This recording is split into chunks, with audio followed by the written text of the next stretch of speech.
Hi guys, welcome back to my YouTube channel. And don't forget nyo guys na like, share, and subscribe, and comment. And click the bell para lagi kayo updated sa mga bago kong videos. So, dito ngayon guys sa video ito ay isasabi ko sa inyo kung anong dapat gawin kapag nagpa-plug ceremony sa sa publikong paaralan. So, tip number 1,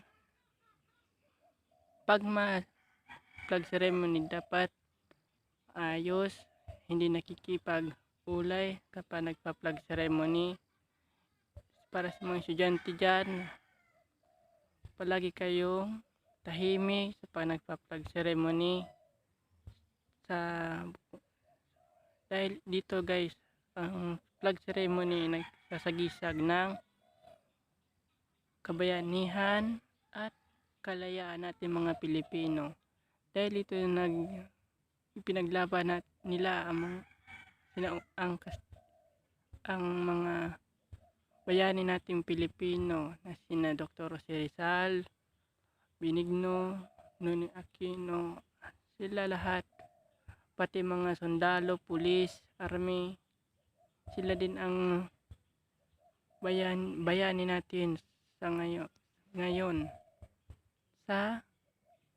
kaya sila ng watawat dahil simbolismo ng kabayanihan at saka kalayaan natin mga Pilipino. Sila rin ang nagbigay buwis buhay para sa atin mga Pilipino, sa atin. Dito ngayon guys, pag nagpa-plug ceremony dapat irespeto natin ang watawat ng Pilipinas dahil dito guys,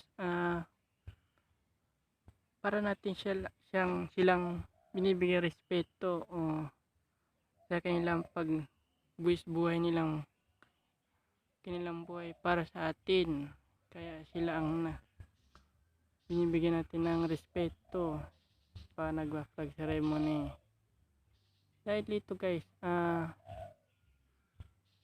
inaanon tayo na tahimik at walang dahil pa nakikipagchismisan sa mga estudyante dyan. Pasensya na, video lang to, vlog, sana hiling ko lang.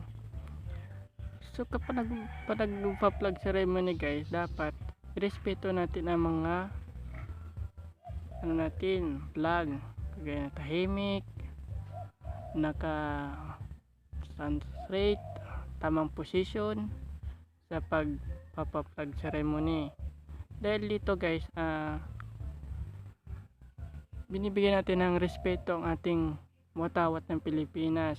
Dahil dito, sila rin ang yung watawat, sila rin ang sagisag natin kalayaan natin lahat ng mga Pilipino, mga Ipugaw, Badyaw, Muslim, kita lahat lahing Pilipino tayo guys, hindi tayo mga ano lang, dugong Pinoy tayo.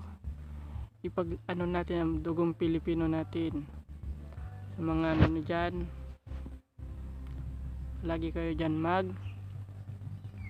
irespeto natin ang mga watawat natin Pilipinas. Saan man tayo magdako sa Pilipinas, dapat natin irespeto ang watawat.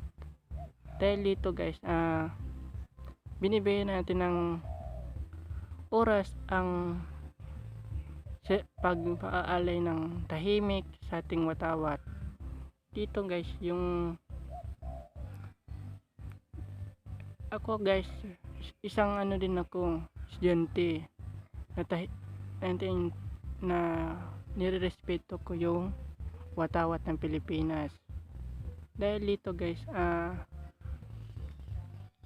dito rin ako ng lakas na magsipag sa pag-aaral. Dahil kaya ako nagsisipag guys na magkipag-aral na mabuti dahil sa marami akong pangako sa buhay ko. Katulad ko, nag-vlog, Sana lumago ang aking vlog sa YouTube. Tapos matapos ko ang senior high school, tapos katulong ko sa pamilya ko, sa mga anak ko sa Bicol. Sana suportahan nyo ko guys para matulungan ko rin kayo sa pag lumago ang aking vlog. At